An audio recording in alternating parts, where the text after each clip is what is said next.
Innal hamdalillah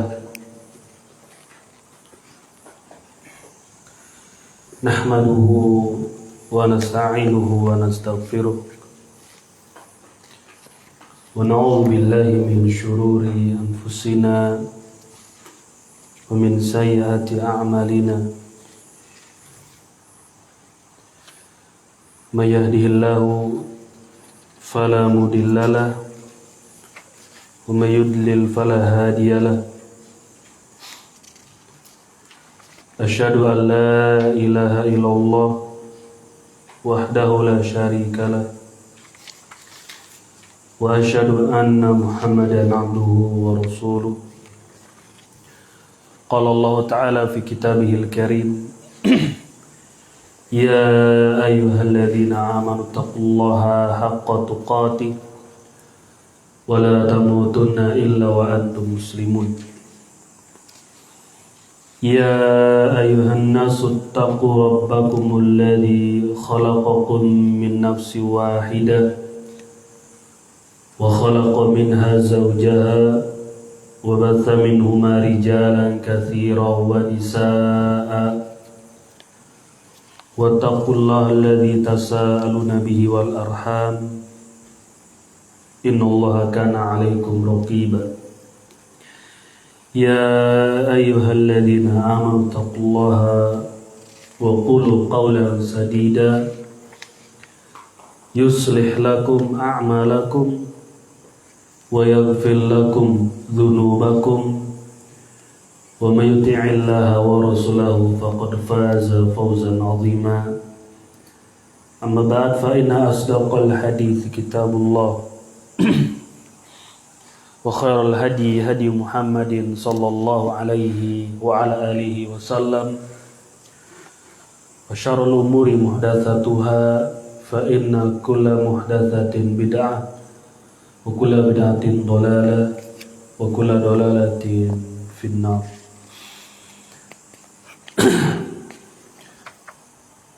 Qala al-imam al-Barbahari rahimahullahu ta'ala fi kitabih Syarh Sunnah was-sam'u wat-tha'ah lil a'immati fima yuhibbullahu wa yarda wa man waliyal khilafah bi ijma'in nas 'alaihi wa ridahum bihi fahuwa amirul mu'minin la yahillu li ahadin ayyabita layla wala yara an laysa alaihi imam barun kana aw fajira wal hajju wal ghuslu ma'al imam madin wa salatul jum'ah khalfahum jaizah wa yusalli ba'daha 6 raka'atin yafsilu baina kulli raka'atain.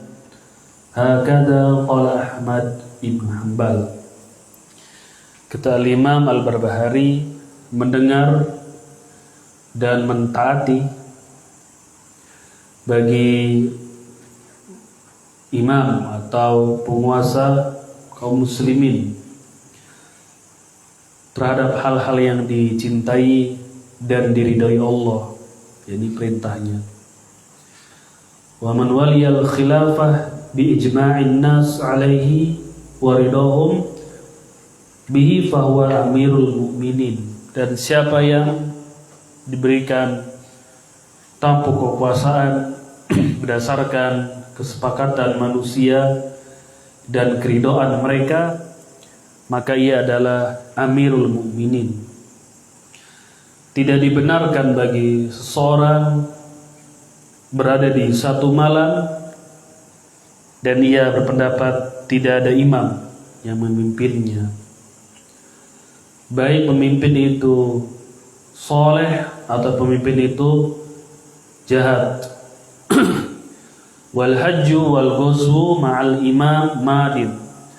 Kita melaksanakan haji dan berperang bersama penguasa, bersama imam, akan ada terus. Wa sholatul jum'ah khalfahum jaizah.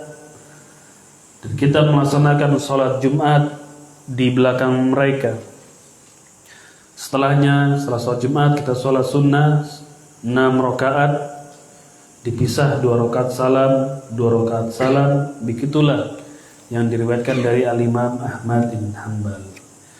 Sampai di sini poin yang sedang kita bahas, dan 2 pekan yang lalu, 2 Sabtu yang lalu sudah kita bacakan sedikit syarahnya, dan kita tambahkan keterangan-keterangan yang lain berkaitan akidah kita terhadap para penguasa atau pemimpin kaum muslimin. Yang pertama, kita mentaati mereka dari perintah-perintahnya yang sesuai dengan syariat. Kemudian apabila ada kebijakannya yang tidak sesuai dengan syar'i, maka kita tidak boleh melaksanakannya dan tidak mendengarnya. Tetapi bukan berarti kita boleh untuk memberontak kepada mereka. Ini sudah kita jelaskan di pekan yang lalu. Baik, kita akan bacakan kembali di sini penjelasan dari Syekh Ahmad Yahya An-Najmi rahimahullah, ketika beliau menjelaskan waman waliyal khilafah bi ijma'in nas. Siapa yang diberikan kekuasaan dengan kesepakatan manusia dan keriduannya. Ini yang mau kita jelaskan. Fahuwa amirul mu'minin, maka ia adalah amirul mu'minin. Tidak dibenarkan bagi seseorang untuk berada di satu malam dan tidak ada imam yang memimpinnya. Baik penguasa tersebut orang yang soleh atau orang yang toleh, tidak soleh ya. Beliau mengatakan taqaddamal kalam ala hadza wal istidlalu alaih. Sudah berlalu penjelasannya dan sudah kita bacakan juga dalil-dalilnya di penjelasan yang sebelumnya ini ya. Di antara hadis-hadis itu adalah hadis dari Ibnu Umar radhiyallahu ta'ala anhuma, man khala'a yadan min ta'ah laqiyallaha yaumal qiyamah la hujjata lahu wa man mata wa laysa fi unuqi bai'ah mata mitah jahiliyah. Siapa yang melepaskan ketaatannya kepada penguasa, ya tidak mentaatinya atau keluar dari kekuasaannya, mengasingkan diri gitu, maka ia akan bertemu di hari kiamat dengan Allah. Tidak ada alasan baginya ya. Sudah tidak memiliki alasan bagi orang tersebut. Disebabkan dalil-dalil syariat telah menjelaskan wajibnya kita untuk mentaati penguasa dan membaiat mereka. Tidak boleh kita tidak ada yang memimpinnya. Yang memimpin di sini maksudnya adalah penguasa atau presiden kalau kita itu imam. Wa man mata wa laisa fi unuqi bai'ah mata mitah jahiliyah. Siapa yang mati dan tidak pernah berbaiat atau tidak ada baiat bagi dirinya, maka ia mati dalam keadaan jahiliyah. Maka ia mati dalam keadaan jahiliyah. Jahiliyah di sini bukan mati dalam keadaan kafir, bukan ya. Tapi matinya orang yang tidak ada baiat atasnya adalah seperti orang-orang jahiliyah yang tidak mengenal pemimpin atau penguasa. Jadi orang-orang jahiliyah dahulu mereka tidak biasa dipimpin, tidak ada yang memimpin. Adapun dalam syariat Islam ada yang memimpinnya. Ya, khilafahkah, presidenkah, rajakah atau yang lainnya. Nah, siapa yang tidak ada baiat maka dia mati dalam keadaan jahiliyah. Ya, sebagaimana keadaan orang-orang jahiliyah yang tidak kenal kekuasaan atau khilafah. Dan dalil yang lain, sabda Rasul sallallahu alaihi wasallam, as-sam'u wat ta'ah haqqun ma lam yu'mar bil ma'siyah. Fa idza umira bi ma'siyah fala sam'a wala ta'ah. Rasul bersabda, mendengar dan mentaati adalah kewajiban bagi kita selama tidak diperintah untuk melakukan kemaksiatan. Ya, mendengar penguasa, mentaati penguasa itu adalah wajib bagi kita selama perintahnya tidak mengandung kemaksiatan atau selama kita tidak diperintah untuk melakukan kemaksiatan. Bagaimana kalau diperintah untuk bermaksiat? Fa idza umira bi ma'siyatin fala sam'a wala ta'ah. Kalau kita diperintah untuk melakukan kemaksiatan, maka tidak boleh mendengar dan juga tidak boleh mentaati. Ya, kalau kita diperintah untuk melakukan kemaksiatan, tidak boleh mendengar dan tidak boleh mentaati. Ya. Namun bukan berarti kita boleh untuk memberontak atau mencela-cela penguasa, pemimpin, baik di media sosial atau di obrolan-obrolan kita, baik obrolan itu bersama istri atau obrolan itu bersama teman kerja atau di tempat-tempat yang lainnya. Ya, nggak boleh kita untuk menjelek-jelekan penguasa, menghina mereka, di mana saja itu nggak boleh. Kewajiban kita adalah untuk bersabar dan mendoakan kebaikan bagi mereka. Semoga Allah memperbaiki keadaan para pemimpin kita, itu yang terbaik. Dan tidak ada manfaatnya juga kalau kita mendoakan kecelakaan kepada penguasa kita. Justru manfaatnya bagi kita adalah mendoakan kebaikan. Ya, sama juga di antara kebiasaan para salaf, mereka suka menyebut-nyebut kebaikan penguasa. Ini min adati salaf thana'uhum ala walil amr. Ya, di antara kebiasaan para salaf adalah mereka biasa menyebut kebaikan-kebaikan penguasa. Ini bukan dalam rangka menjilat, bukan dalam rangka menjilat mereka, tapi dalam bentuk berterima kasih kepada para penguasa kita. Kita sebutkan kebaikan-kebaikan mereka, ya, dengan membangun contohnya fasilitas-fasilitas umum dan seterusnya, banyak kebaikan-kebaikan penguasa. Ya, bukan justru malah menjelek-jelekan penguasa. Ya, banyak kebaikan yang dilakukan oleh pemerintah kita itu. Itu kebiasaan para salaf seperti itu, mereka menyebutkan kebaikan-kebaikan para penguasanya. Kalau kita sekarang mungkin ya kita sebut fasilitas-fasilitas yang dibangun oleh para penguasa itu. Baik. Idzan fas-sam'u wat-tha'ah wajibah lis-sultan sawa'un kana baron aw fajiran. Kesimpulannya, mendengar dan mentaati adalah wajib. Ya. Mendengar penguasa dan mentaatinya adalah wajib.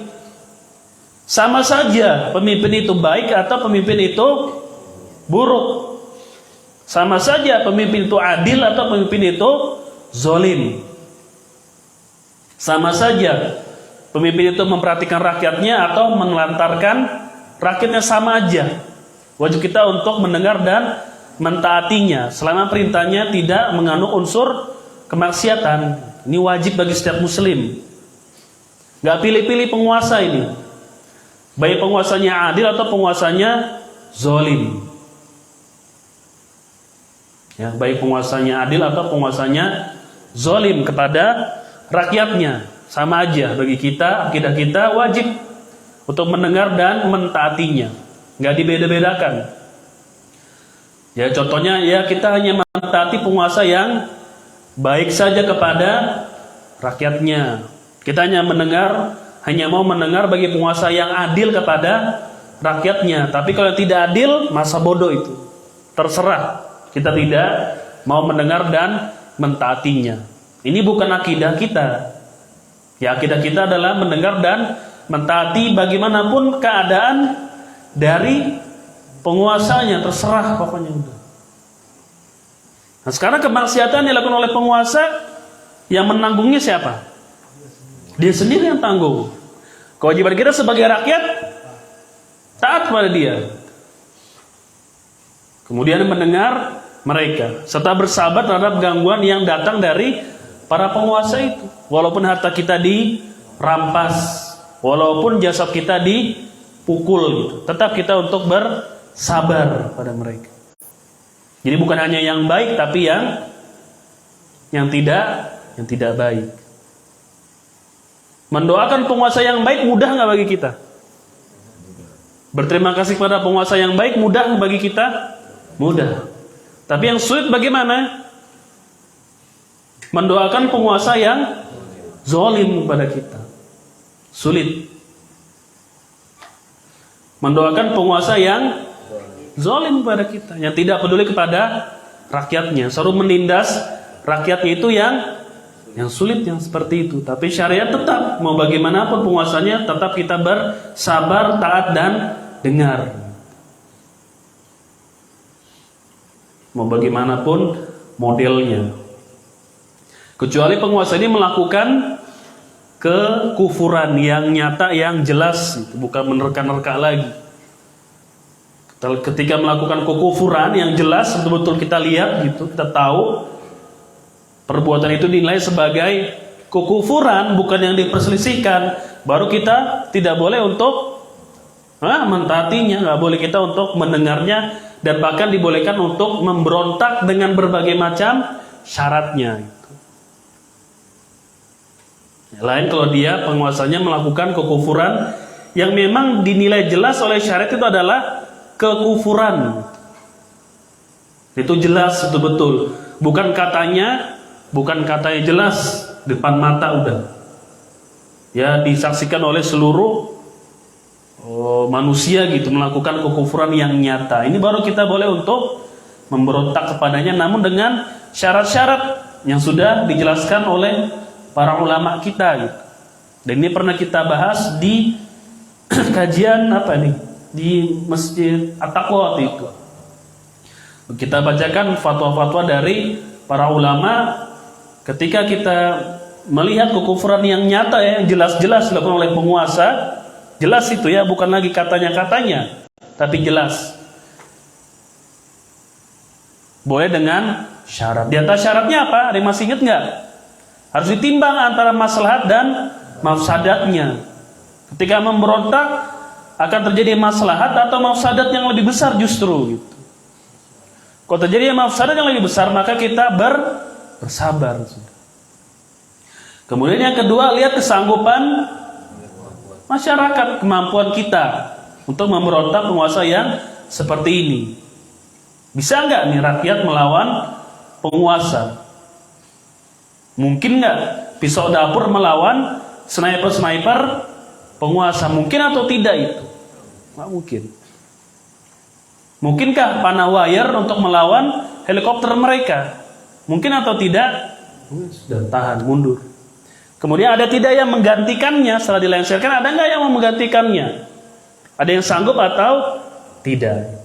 Jadi banyak syarat-syarat yang dijelaskan oleh para ulama ketika melakukan kekufuran yang nyata gitu, jelas-jelas kekufuran, dinilai oleh syariat sebagai kekufuran. Bukan hal yang masih diperselisihkan kafir atau tidaknya. Seperti meninggalkan sholat, kafir atau tidaknya masih diperselisihkan. Yang disepakati apa? Mengaku sebagai contohnya nabi. Kufur tidak ini? Kufur ini jelas tuh, mengaku sebagai nabi. Maka dilihat ketika memberontak sanggup atau tidak. Jangan mafsadatnya malah justru lebih besar dari keadaan yang ada. Ini sudah kita sebutkan dan kita bacakan ketika itu fatwa-fatwa para ulama Ahlus Sunnah dalam masalah ini. Namun alhamdulillah kita belum pernah mendapatkan penguasa yang tadi disebutkan gitu, yang melakukan kekufuran yang nyata. Enggak, di negeri ini tidak seperti itu. Ya, di negeri kita alhamdulillah tidak seperti itu. Tidak melakukan hal-hal yang membawa kepada kekufuran yang jelas. Thayyib. Kita lanjutkan. Walau kanat 'indahu ma'asin fa innahu la yajuz al-khuruj alaihi. Kalau sekiranya kita melihat kemaksiatan dilakukan oleh penguasa, maka kita tidak boleh untuk memberontak kepadanya. Jelaskan di sini, kalau kita melihat kemaksiatan yang dilakukan oleh penguasa, kita tidak boleh memberontak kepadanya. Tetap tidak diperbolehkan. Hanya karena melakukan sebuah kesalahan atau kemaksiatan. Berdasarkan sabda Rasulullah sallallahu alaihi wasallam, illa antarau kufran bawahan ma'akum min kekufuran. Itu. Inilah baru kita boleh untuk memberontak, tapi dengan berbagai macam persyaratannya. Kalau yang ada justru malah semakin kacau negerinya, justru akan menumpahkan banyak darah kaum muslimin, apalagi sampai kalah, itu jelas-jelas mafsadah. Gitu. Apalagi dilihat kemampuan masyarakatnya bisa tidak melawan penguasa yang kafir ini. Kalau tidak bisa, maka kewajibannya untuk bersabar sambil mendakwakan mereka. Dan di dalam hadis yang lain disebutkan, ini hadis tentang wajibnya mentaati penguasa ya. Alaman wuliya alaihi walin fara'ahu yati syai'an min ma'siyatillah liyukrah ma yati wa la yanzi'anna yadan min ta'ah. Siapa yang dijadikan penguasa dan kalian melihat ia melakukan kemaksiatan, maka bencilah. Apanya dibenci? Penguasanya atau perbuatannya? Maka tidak setujuilah perbuatannya itu. Kalau kita melihat penguasa melakukan kemaksiatan, benci saja sudah kemaksiatan ya, ini kita ingkari itu. Kita tidak meridhoi kelakuannya atau perbuatan atau kemaksiatan penguasa itu. Ya, bukan melepaskan ketaatan kita kepada penguasa, kepada pemimpin. Ya, kalau kita melihat kemaksiatannya, benci aja sudah kemaksiatannya. Tapi jangan lepas baiat kita dari penguasa yang ada itu. Baik, kemudian dijelaskan di sini tentang haji dan juga berperang. Syariat haji dan juga berperang disebutkan oleh al-imam ma'al imam madin. Jadi berhaji dan berperang bersama penguasa, bersama pemimpin. Ya, haji dan perang bersama pemimpin. Nah, kalau sekarang penguasa kita nggak langsung, tidak langsung penguasanya yang ikut pergi haji, tapi ada yang mengurusinya, ada yang ngurusnya, wakil-wakil mereka di dalam pengurusan jamaah haji.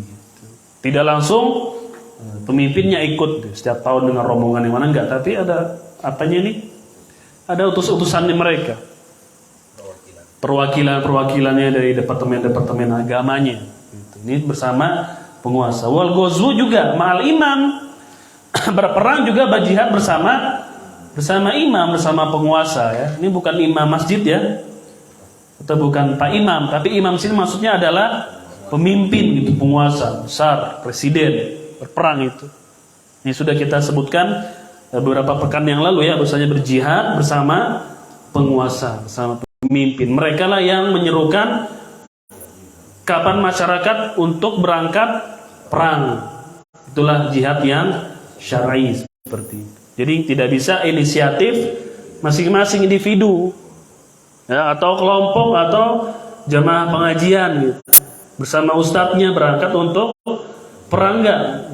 Ini harus dengan izin ulil amri, izin dari siapa? Penguasa. Nggak bisa nih saudara rombongan jemaah pengajian berangkat untuk membela saudara kita yang sedang diserang oleh orang kafir. Itu jemaah lain bikin, nggak bisa begitu. Harus dengan izin penguasa. Dan berjihad adalah ibadah yang besar. Ya wa dzirwatu sanamihi al jihadu fi sabilillah. Puncaknya dari Islam ini adalah berjihad di jalan Allah. Ini ibadah yang besar ini. Ini adalah ibadah yang besar yang tidak bisa dilaksanakan dengan sembarangan atau main-main gitu. Banyak persyaratan yang harus terlebih dahulu diketahui baik oleh orang yang ingin berangkat, baik oleh siapa? Orang yang ingin berangkat atau dengan siapa? Keluarganya harus mengerti apa resikonya dan seterusnya. Bahkan orang tua terlibat atau tidak? Bahkan orang tua terlibat izinnya ketika berangkat berjihad menyerang gitu ya. Jihad apa namanya ini? Menyerang. Bukan mempertahankan diri. Kalau negeri kita diserang ya sudah tuh, langsung kita untuk membela diri. Tidak perlu lagi untuk izin kesiapan dan yang lainnya. Itu kalau jihadnya negeri kita di apa ini? Diserang. Tapi kalau menyerang ini harus dipenuhi persyaratannya itu. Bukan yang spontanitas diserang gitu. Itu boleh kita untuk langsung melawan. Tapi kalau menyerang ini harus dengan ada juga izin dari orang tua. Kalau orang tua tidak mengizinkan maka tidak boleh untuk berjihad. Ini jihad yang syar'i. Apalagi yang katanya jihad, kalau orang tua tidak ngizinin boleh atau tidak? Nggak boleh. Ada lagi yang katanya jihad gitu kan. Sebagian jamaah-jamaah juga ada kelompok-kelompok tuh, ada juga yang begitu. Yang mereka keliling-keliling gitu, mereka membahasakan dengan jihad, keliling-keliling masjid berapa hari, sekian hari. Ada juga yang begitu. Mereka mengatakan itu jihad fisabilillah. Ini juga ada mereka di antaranya orang tuanya nggak setuju anaknya ikut-ikut seperti itu. Apalagi hal yang seperti tadi, lebih lagi tidak boleh untuk berangkat. Tapi mereka membahasakan itu adalah jihad. Padahal jihad harus dengan izin orang tua satu sisi. Mereka mengatakan itu jihad.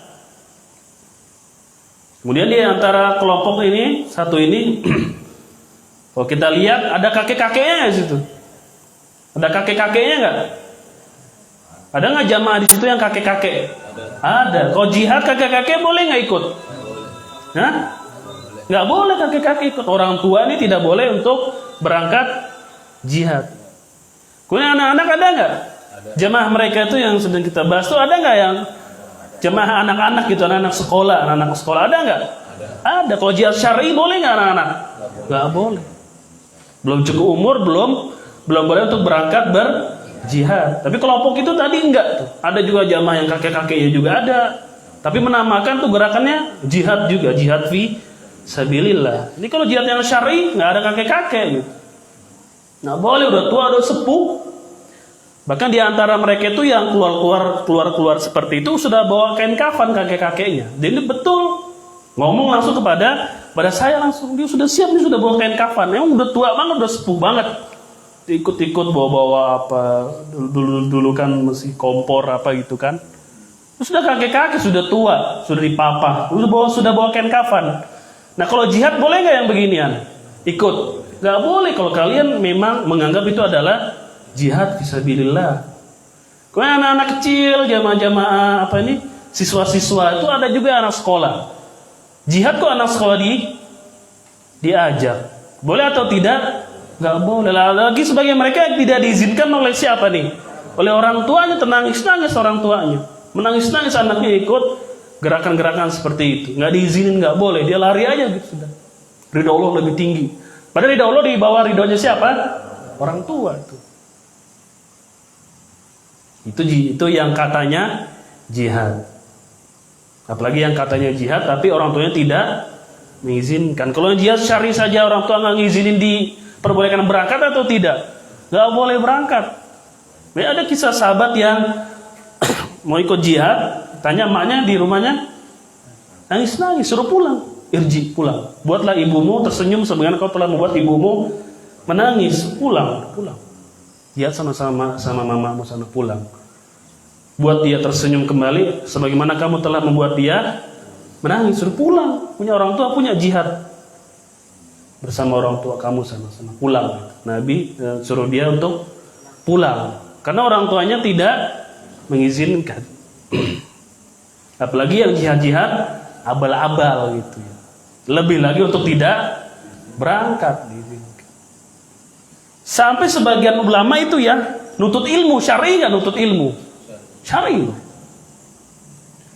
Ya para ulama sering mengadakan perjalanan untuk mencari ilmu. Itu orang tuanya kalau nggak ngizinin nggak berangkat.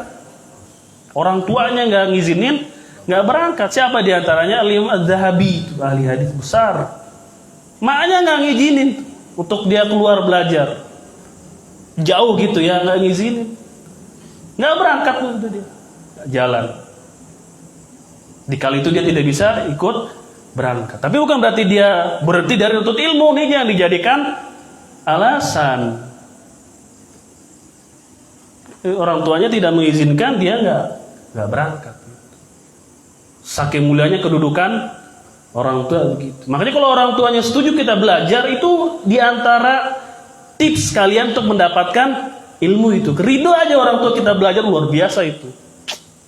Mahal. Itu tips ya bagi kita nih santri-santri. Kalau orang tua kita ridho, mendukung, kita belajar sungguh-sungguh, insya Allah akan mendapatkan ilmu. Orang tuanya ridho, udah kita tuh belajar.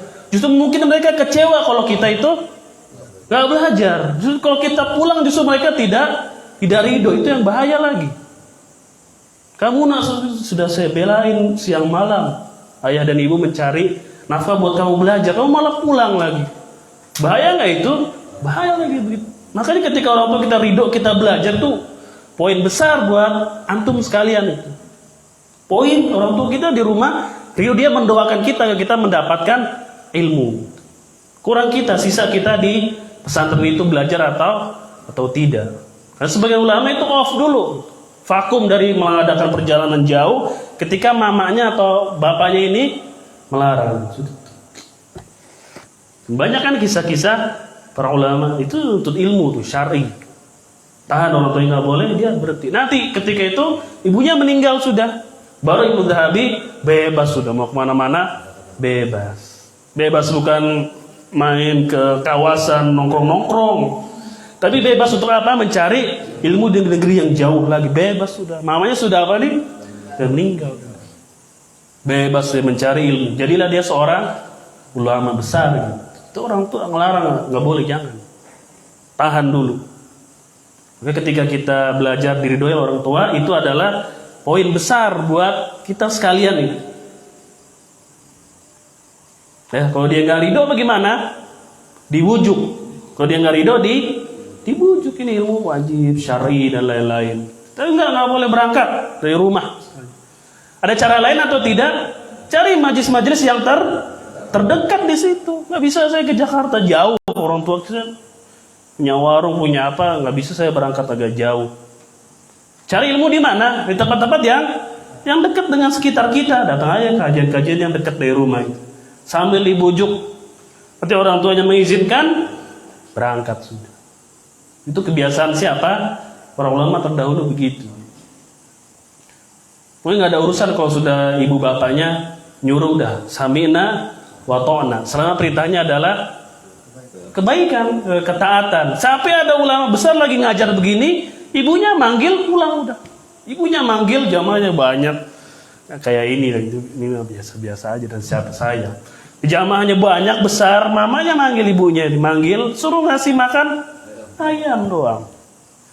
Kasih makan ayam, udah. Subhanallah, mandi, ulang.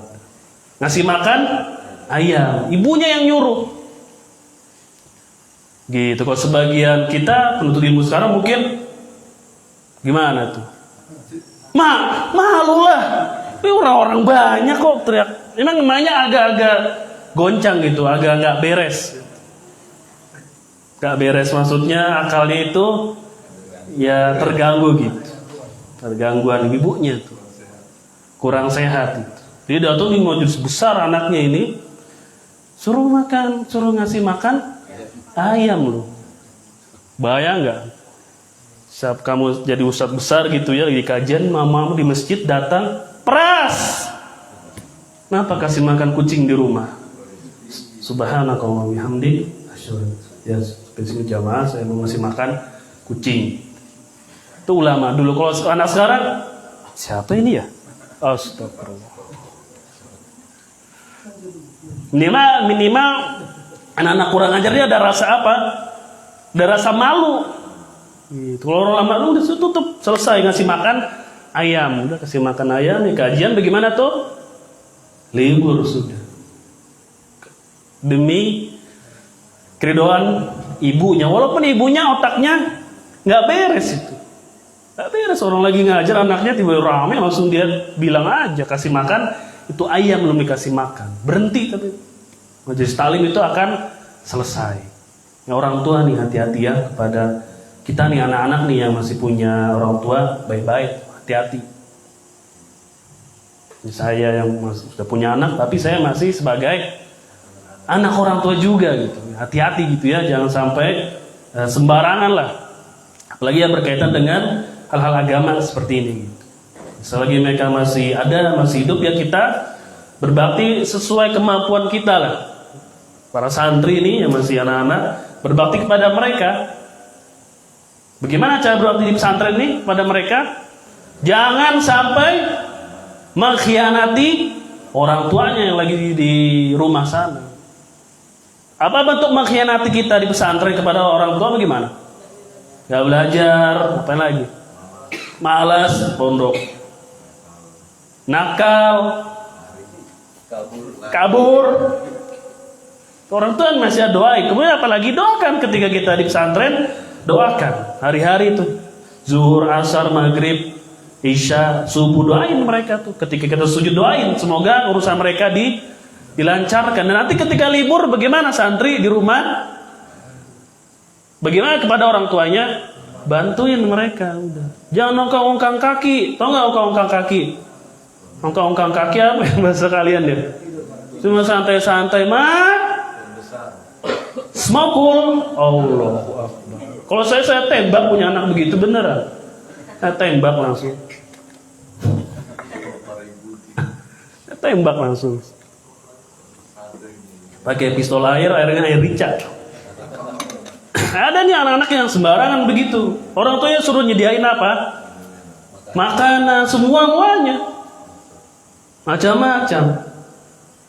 Ada nggak yang begitu? Sampai mamanya dia sudah besar, sudah SMP apa, minta disuapin, dia sambil nonton, sambil main apa lagi ini, main apa disuapin. Itu calon-calon anak yang kurang ajar itu. Kita sebagai orang tua harus bagaimana? Lebih galak dari anaknya. Jangan sampai anak kita nanti kurang ajar. Kasih tahu tuh anak kalau ada kesalahan kasih tahu. Nanti di rumah kalian bantu-bantu. Kalau sedang di rumah pagi-pagi, pada subuh ngapain? Biasa di sini piket ya, piket di rumah. Itu bentuk kalian tuh. Waktu kalian santri sama orang tua nggak banyak loh.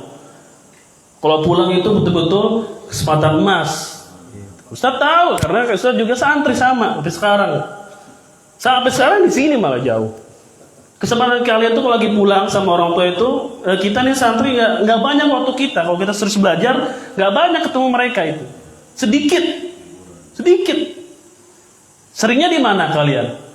Santri kita nih sering belajar apa, ketemu orang tua jarang. Nanti ketika di rumah tuh mumpung mereka masih hidup, silakan untuk berbakti gitu. Jangan malah orang tuanya dipalak gitu ya. Tahu dipalak, dipinta-pinta terus, jangan sudah. Kalau bisa kita membantu mereka jual cookies di lampu merah, bantuin. Pergi kemana lagi nih? Pasar, belanja apa? Biasa bapak, biar saya yang belanja.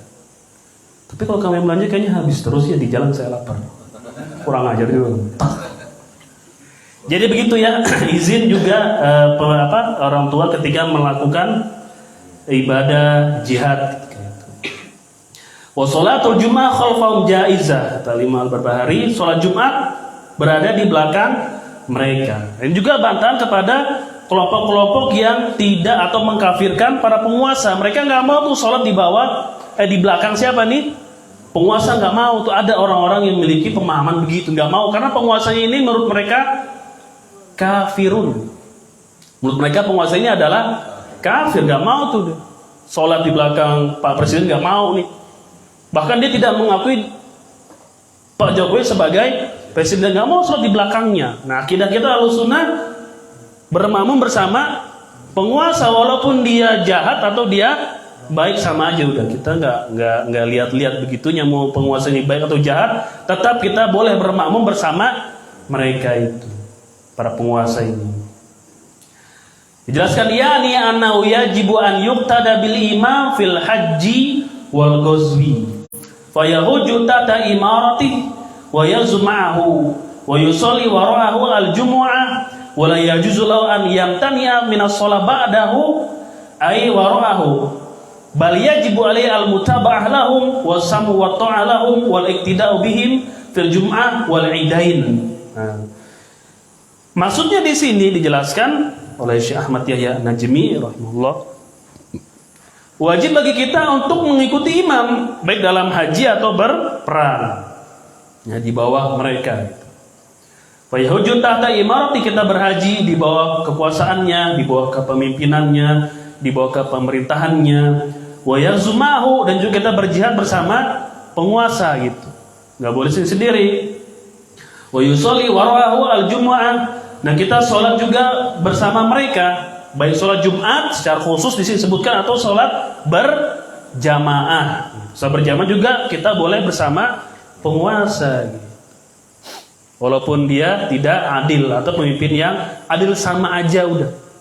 Pokoknya Ahlussunnah nggak ngelihat jahat atau baiknya penguasa, udah sama dia muslim udah tetap kita sholat sama dia, mendengar dan mentaatinya. Nggak ngelihat itu, wah ini jahat nih, ini nggak adil nih. Maka dalil-dalil itu bukan berbicara tentang pemimpin yang seperti ini, bukan. Tapi dalil-dalil dari syariat berbicara tentang pemimpin yang adil, inilah yang wajib kita untuk mentaatinya. Gitu. Itu bukan akidah kita itu. Atau dibedakan lagi, mereka mengatakan pemimpin yang seperti apa yang wajib untuk kita mentaatinya. Pemimpin yang melaksanakan Al-Quran dan As-Sunnah, itulah yang wajib kita untuk menghormatinya dan seterusnya. Adapun yang tidak, maka itu bukan pemimpin. Nah, ini bukan akidah kita ini. Itu akidahnya orang-orang Khawarijun. Kemudian wala yajuzu lahu an yamtani'a min as-shalah ba'dahu ay wara'ahu bal yajibu 'alaihi al-mutaba'ah lahum wa samu ta'alahum wal iktida'u bihim fil jum'ah wal idain. Kita wajib juga mengikuti mereka dalam sholat Jumatkah atau dalam sholat Idul Fitri dan Idul Adha. Ini juga akidah kita ya, syiar ahli sunnah. Mereka berpuasa berhari raya ma'al imam, bersama penguasa. Itu syiar ahlu sunnah seperti itu. Mereka berpuasa berhari raya bersama penguasa. Makanya kita menanti menunggu keputusan dari penguasa kita. Disitulah kita mulai untuk berpuasa. Begitu pula juga dalam penentuan Lebaran ya, Syawal, 1 Syawal, sama mengikuti keputusan dari penguasa. Ketika mereka sudah menyimpulkan, sudah melihat, maka diputuskan besok Lebaran, maka kita ikut berhari raya, dan terjadilah kesatuan umat Islam di sana. Gitu. Ngerti ya, kita beridul Fitri dan Idul Adha bersama penguasa kita. Kemudian sih ada sedikit fikih disebutkan, kita sholat setelah sholat Jumat berapa rakaat? 6 rakaat. Ini pelajaran Ustaz Faisal ini, fikih muyasar. Nanti mungkin akan dibahas lebih rinci lagi. Wa yusolli ba'da 6 rakaatin yafsilu baina kulli rakaatain. Kemudian kita sholat setelah sholat Jumat, sholat sunat maksudnya, sholat rawatib itu 6 rakaat. 2 rakaat salam, 2 rakaat salam. Itulah yang diriwayatkan dari Al-Imam Ahmad bin Hanbal. Karena Al-Imam Al-Barbahari belajar kepada murid-muridnya Al-Imam Ahmad bin Hanbal, ya secara tidak langsung fikihnya akan banyak mengikuti gitu. Seperti Al-Imam Ahmad bin Hanbal. Qultu, kata Syekh Yahya Ahmad An-Najmi, as-salatu ba'da Jum'ati thabata bihan nas annahu in shalla fil masjid shalla arba' wa in shalla fil bait shalla rak'atain. Wazidtu riwayatun anil Imam Ahmad qala biha minas sahabah. Oh iya. Salat qobliyah, qobliyah lagi. Apa? Ba'diyah. Kalau salat qobliyah apa? Gusti.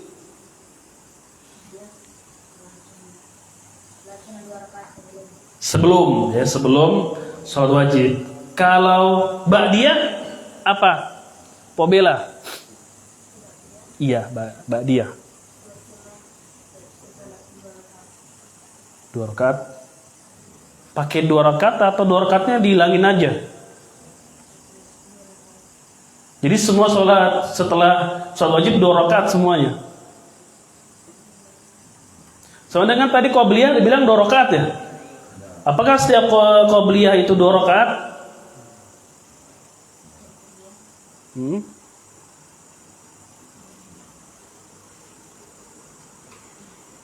Apakah setiap sholat qobliyah itu 2 rakaat? Jumlahnya, bilangannya? Nggak ada yang 4, nggak ada yang 8, 6 gitu. Berarti dihilangin dong 2 rakaat itu. Kalau ba'diyah berarti sholat sunnah setelah sholat wajib gitu. Yang gampang bahasanya. Kalau qobliyah apa? Mesti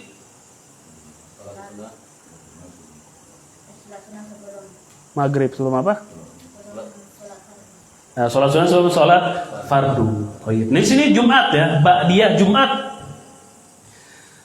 Telah valid dari Rasul Shallallahu Alaihi Wasallam, kalau sholat ba'diyah Jumat itu di masjid, maka beliau sholat berapa rakaat? 4 rakaat.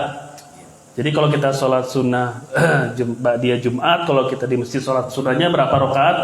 4 rakaat. Tapi dipisah dengan 2 rakaat salam, 2 rakaat salam. Kalau kita sholat ba'diyahnya di masjid gitu, nggak pulang dulu, nungguin si jum dulu gitu kan?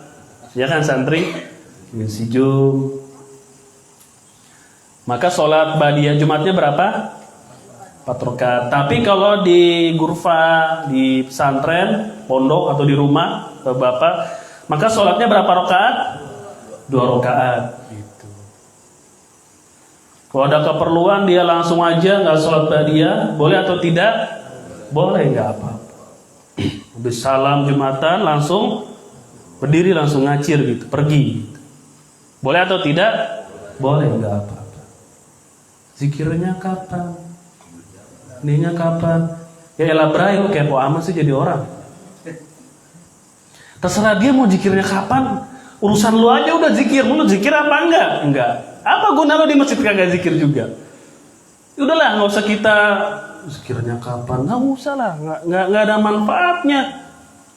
Memang kalau dia zikir kita tahu nggak? Nggak tahu. Kalau dia nggak zikir kita tahu atau tidak? Nggak tahu juga. Ya, kalau dia zikir kita dapat pahala nggak? Enggak. Kalau dia nggak zikir kita dosa nggak? Enggak. Sholat tuh udah biarin aja, nggak usah zikir. Bapak ini nggak pernah zikir, kalau habis langsung pulang aja. Ya elah bray, lu kepo banget hidupnya. Ngurusin siapa?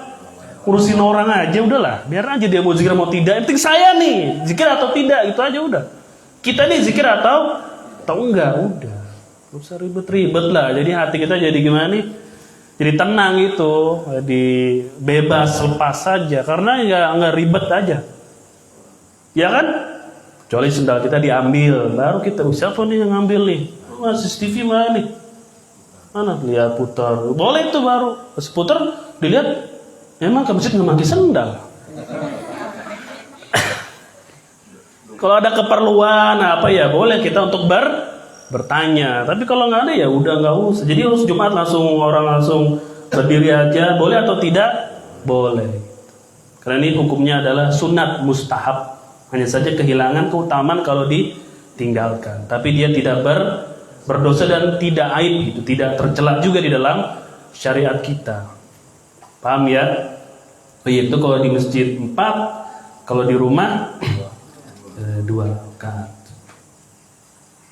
Kalau di kendaraan berapa rakaat?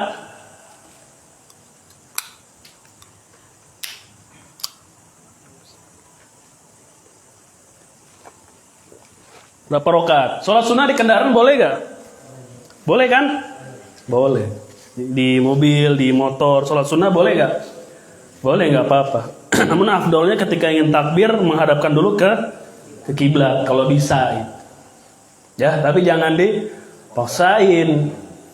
Kita nih mau mobil arah sono, kiblatnya ke sana. Gitu. Jangan kita sambil mundur buat takbir Allahu Akbar lalu set, wah, main PS. Kalau di kendaraan berapa kenanya nih? 1.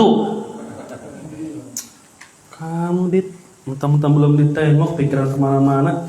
Masuk 1 rakaat. Kenanya berapa rakaat? 4 atau yang 2 ini? Hah? Dia udah meninggalkan masjid kan? Kenanya berapa? Kalau alam 2 kenanya, karena sudah meninggalkan masjid. Gitu. Toib ya, itu sampai di sini. Pendapat ini diikuti oleh Ali bin Abi Thalib, oleh Abu Musa al-Ash'ari, dan di antara tabi'in ada Atha, ada Mujahid, ada Humaid bin Abdurrahman, ada Imam Sufyan al-Thawri. Walawal asbat dalilan wabillahi taufiq. Itu ini sampai di sini tentang pembahasan perkataan Al-Imam Al-Barbahari. Kemudian bab berikutnya masih di bab yang sama ini tidak jauh berbeda. At-tahdziru minal khuruj 'ala hukam al-muslimin. Ancaman, peringatan keras dari memberontak kepada penguasa Muslim. Ada Fari? Ada ancaman? Ada situ. Khilafah itu ada pada Quraisy, ada di situ. Nah, ada kan? Ya, itu judul babnya ya. Judul babnya adalah peringatan atau ancaman dari memberontak kepada penguasa Muslim. Qala al-Imam al-Barbahari rahimahullah wal khilafatu fi Quraisy ila an yanzila Isa bin Maryam alaihi salam wa man kharaja ala imamin min a'immatil muslimin fa huwa kharijiyun qad syaqqa asal muslimin wa khalafa al-athar wa maitatu mitah jahiliyah. Khilafah itu ada pada Quraisy. Jadi khilafah ada pada Quraisy. Jadi pemimpin itu ada pada suku Quraisy. Jadi orang Indonesia boleh nggak jadi penguasa?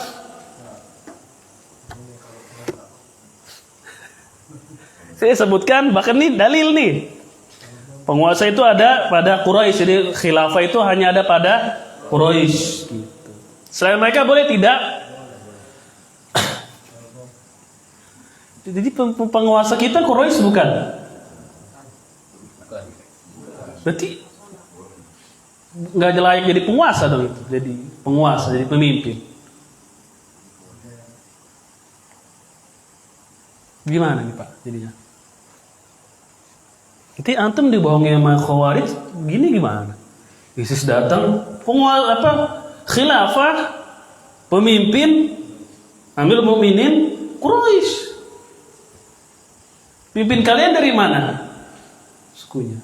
Bukan Quraisy, bukan berarti itu bukan pemimpin. Mari kita untuk berontak gitu. Ganti yang baru. Yang dari suku Quraisy. Gimana kalau begitu? Antum sami'na wa ta'na. Betul. Dalil ini, dalil. Hadis gimana ini? Nabi Isa udah turun belum sekarang? Belum, masih berlaku nggak kequraisyan yang harus jadi pemimpin?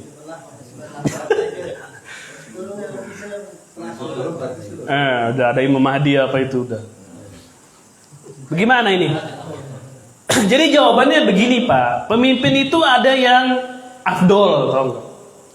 Dan dia terjadi di sini kalau mau Quraisy itu yang paling afdolnya. Ketika ada dua, satu Quraisy satu bukan, mana yang lebih layak? Quraisy, pilih. Gitu. Itu keadaan yang normal, yang memang keadaan yang bagus nggak sih bahasanya enak? Keadaan yang ideal, pemimpin yang ideal, Quraisy. Ada dua, sukunya beda, yang satu Quraisy, mana yang berhak untuk naik? Yang Quraisy ini yang dinaikkan. Gitu. Itu keadaan yang ideal. Paham? Terjadi pemberontakan dan yang lain-lain, yang mimpin bukan Quraisy. Wajib nggak kita untuk taat sama dia? Wajib. Itu keadaan yang ideal tidak tadi yang kedua ini? Enggak, itu sudah berantakan. Maka sudah berantakan sampai wa in ta'ammaru alaikum abdun habasyiyun. Wajib kalian mendengar dan mentaati kata Rasul, walaupun yang memimpin kamu adalah seorang hamba saya layaknya jadi penguasa. Lah dia aja budak. Tapi dengan sebab apa ini dia apa segala macam bikin gerakan jadi penguasa dia. hamba sahaya nih, budak. Bahkan dalam riwayat lain disebutkan, hatta nih hamba saya ini cacat gitu loh, cacat. Layak gak cacat jadi penguasa, pemimpin gitu, cacat? Nggak layak. Apalagi dia kedudukannya derajat sebagai budak lagi. Tapi Nabi merintahkan untuk apa? Taat. Jadi nggak harus Quraisy. Kalau memang keadaannya ideal, ada 2, ada 3, satu Quraisy, maka yang mana yang naik? Quraisy itu. Dan para ulama mereka menerima kekuasaan di masing-masing wilayah, di masing-masing tempat. Nggak ada kekuasaan itu harus satu. Di dunia ini negeri Islam pemimpinnya harus satu gitu. Nggak ada. Ketika mulai tersebarnya negeri Islam, maka pemimpinnya akan diberikan kepada wilayahnya masing-masing. Kalau dulu ya Nabi yang mulia alaihi salatu wassalam, Mekah Madinah, memimpin Abu Bakar, Umar, Utsman. Tapi sudah mulai apa ini? Meluas sudah. Luas mana-mana tersebar Islam. Penguasanya siapa yang memimpin di situ? Siapa yang diangkat? Itu dia penguasa. Siapa tersebar ke Indonesia sekarang ya penguasa kita ya Pak Presiden. Jadi egoannya mereka itu yang harus satu pemimpin, udah gitu pemimpinnya dia doang lagi, yang lain nggak dianggap. Gitu. Enggak. Jadi ketika tersebar negeri-negeri Islam, ke Indonesia yang memimpin ya presidennya. Nanti orang Islam di mana lagi ini? Contohnya di mana? Di Somalia ya sudah pemimpinnya. Penguasanya siapa lagi di Mekah, Madinah, ada lagi negeri Islam di mana lagi? Di Brunei, itu penguasanya itu. Pemimpinnya ya yang ada di sana gitu. Diterima atau tidak? Diterima. Jadi Quraisy ini keadaan yang ideal ya. Khilafah di Quraisy nanti ada. Tapi walaupun bukan Quraisy, kalau dia naik atau jadi pemimpin, ya itu diakui sebagai pemimpin gitu. Jadi orang Indonesia ada kesempatan jadi penguasa atau tidak? Ada nggak? Ya ada. Memimpin negaranya sudah. Paham ya? Ini keadaan yang ideal. Gitu. Sampai turunnya Isa bin Maryam. Dan siapa yang memberontak keluar kepada imam di antara imam-imam kaum muslimin, imam sini bahasanya ya udah penguasa ya, pemimpin. Fawa kharijun, maka dia adalah khawarij. Siapa yang memberontak kepada penguasa maka ia adalah khawarij. Akidah khawarij ini nggak harus diucapin ya, diyakini juga. Itu sudah termasuk khawarij gitu loh. Ketika seseorang meyakini pemimpin yang ada ini kafir gitu. Pemimpin yang ada ini kafir, tapi dia tidak mengucapkan itu. Dan juga tidak ada perbuatan yang dia lakukan untuk berontak, tapi dia hanya meyakini itu. Kafir. Khawarij bukan dia? Khawarij itu dia. Apalagi diyakini kemudian diungkapkan. Ini pemimpin yang ada ini nggak berhukum pada hukum Islam, maka pemimpin ini kafir. Khawarij bukan itu. Khawarij. Ada yang paling parah yang bagaimana? Diyakini, diucapkan dan angkat senjata. Jadi ada berapa menggerakkan massa? Ada berapa tingkatan? 3. Pertama cukup diyakini aja, tapi dia nggak pernah ngomong sama siapapun, nggak pernah. Tapi dia meyakini ini kafir. Benar. Khawarij itu orang. Akidahnya akidah khawarij.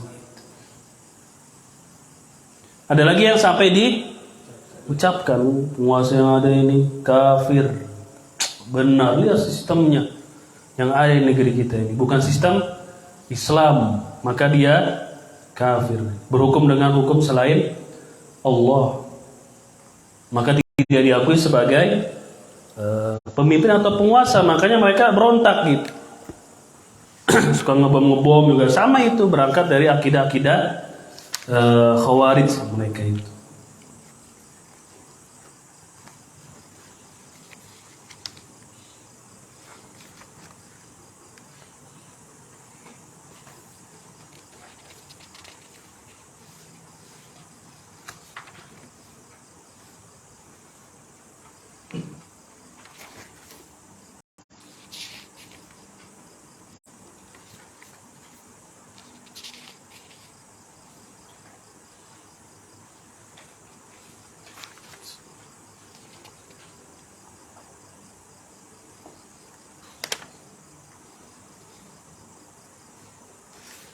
Saya bacakan sini ada fatwa dari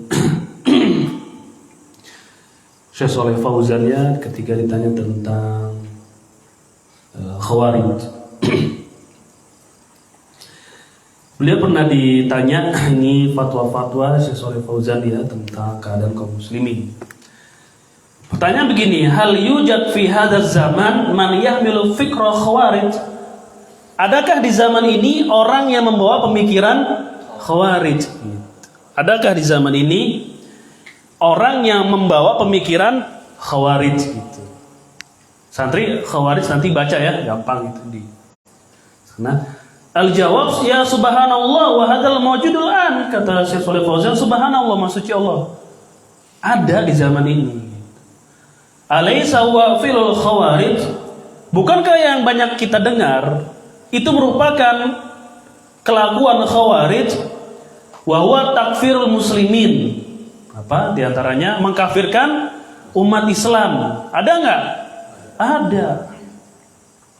Wa asyadu min dzalika qatlul muslimin wal i'tida' alaihim bitafjir. Yang lebih besar lagi, mereka memerangi kaum muslimin, memerangi kaum muslimin, menumpahkan darah mereka. Jadi bukan hanya mengkafirkan. Mengkafirkan saja itu sudah dosa besar, mengkafirkan orang gitu loh. Orang Islam dikafirkan, itu dosa besar, tidak dosa besar mengeluarkan dia dari agama Islamnya. Bahaya ini. Yang lebih parah lagi adalah memerangi orang-orang Islam itu, diperangi, tumpahin darahnya. Hadza madzhabul khawarij, itu adalah mazhabnya Khawarij. Nah, antum tulis di sini ya. Nih, wa huwa yatakawan min thalathati asya. Khawarij itu terancang dengan 3 hal. Ini ciri Khawarij ada berapa? Ada 3. Yang pokoknya ini.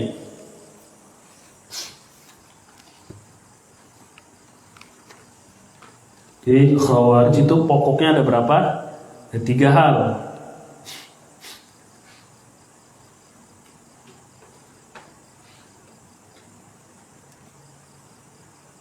Yang pertama, takfirul muslimin, mereka mengkafirkan umat Islam.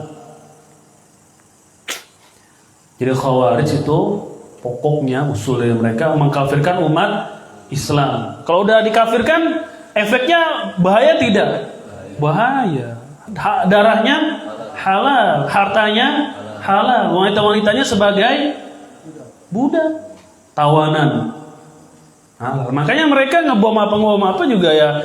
Ada korban dari sipil yang nggak tahu apa-apa, santai aja, tidak merasa berdosa. Hatta anak kecil mati bayi biasa aja, nggak masalah lah, apalah. Kenapa? Karena kita ini ya, kita ini, mereka menganggap kita ini menyetujui pemimpin yang kafir, maka rakyatnya juga kafir, sama aja udah.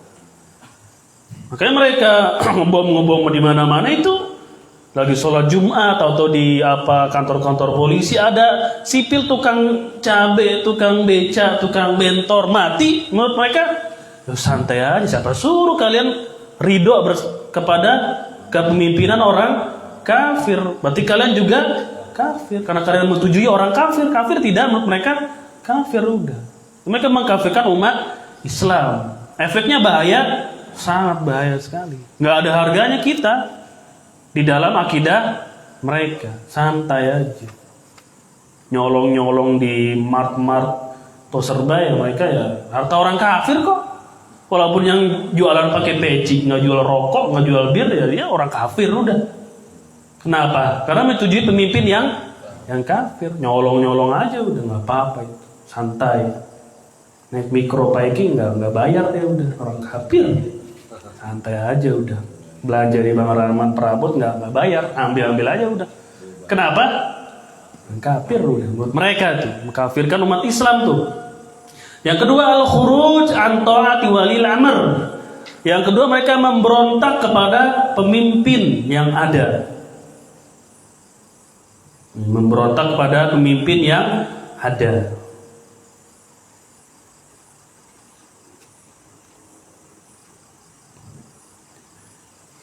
Yang ketiga, istibah dima'il muslimin, menghalalkan darah umat Islam. Serem gak sih ini? Serem loh. Luar biasa, serem, bahaya ini. Pertama mengkafirkan, kedua apa? Memberontak pada penguasa yang ada, pemimpin yang ada ini. Yang ketiga, menghalalkan, menumpahkan darah umat Islam itu enggak. Poin pertama dengan poin ketiga beda enggak? Beda ya? Poin ketiga itu buah dari poin pertama. Poin ketiga itu buah dari poin yang pertama. Hanya mengkafirkan saja dosa nggak itu? Oh, sangat boleh. Sudah mengkafirkan, dia menghalalkan darah orang. Beda nggak itu? Berlipat nggak itu? Berlipat. Baik. Kemudian kata Syekh Shalih Fauzan, hadza huwa madzhabul khawarij. Ini adalah mazhab pendapatnya khawarij. Gitu. Siapa saja yang mengkafirkan umat Islam, kemudian apa lagi nih?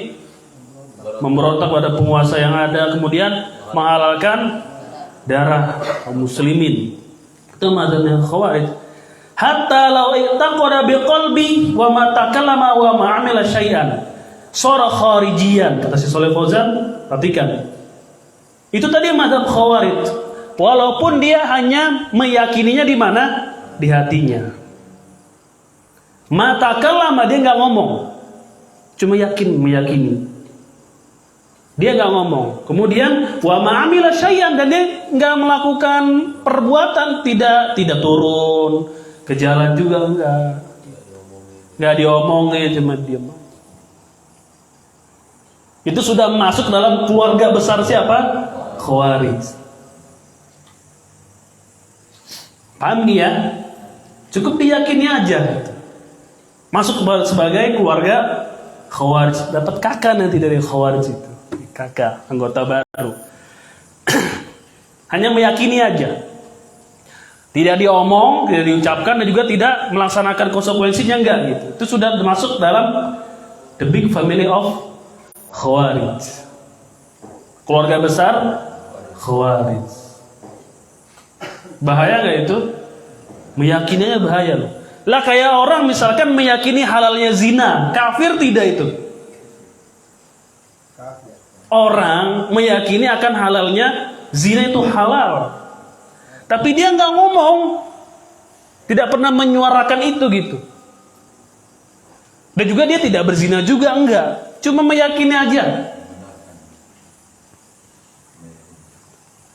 Kafir tidak? Kafir. Hanya meyakininya aja halal, nggak apa-apa, nggak ngomong, yakin aja udah. Kafir itu orang. Cuman kita nggak bisa mengkafirkan orang yang kayak begitu. Kenapa? Kenapa? Nggak ketahuan.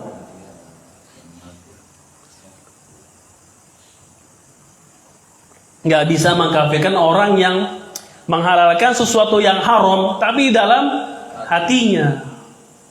Bisa tidak kita mengkafirkan? Nggak bisa. Karena kita nggak tahu.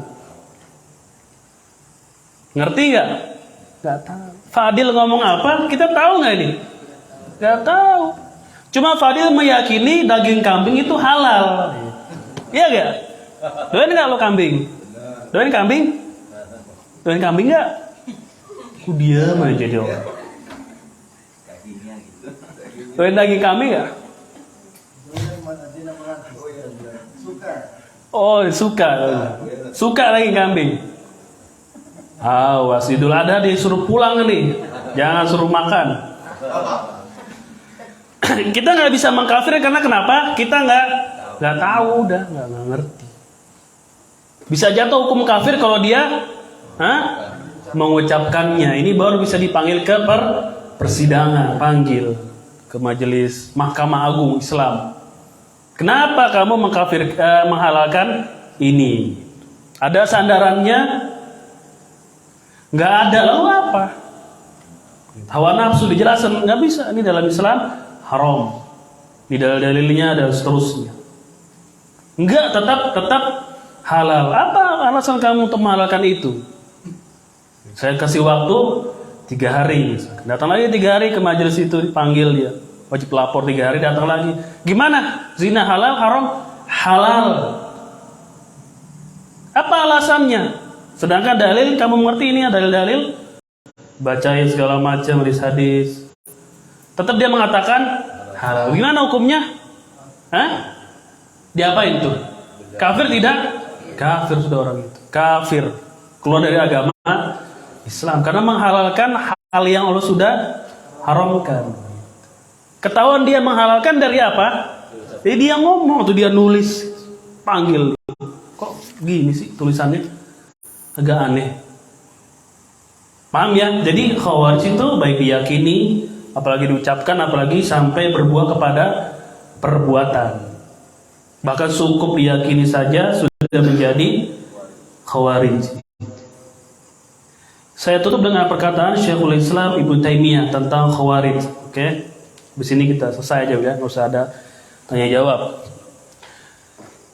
Syekhul Islam Ibnu Taimiyah beliau mengatakan, fa innahum lam yakunu adu syarrun al muslimin minhum lal yahud wal nasara fa innahum kanu mujtahidin fi qatli kulli muslim lam yuwaffiqhum mustahilan li dima'il muslimin. Khawarij, kata Ibnu Taimiyah, tidak ada seorang pun yang lebih buruk terhadap umat Islam melainkan mereka. Yahudi kalah, Nasrani juga kalah. Lebih buruk daripada Yahudi dan Nasrani si Khawarij ini. Luar biasa.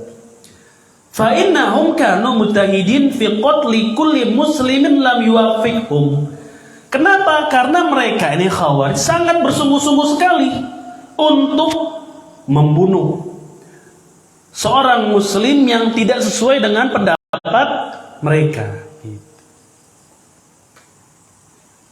Banyak kan? Nggak setuju, mereka apain? Bunuh aja udah, selesai.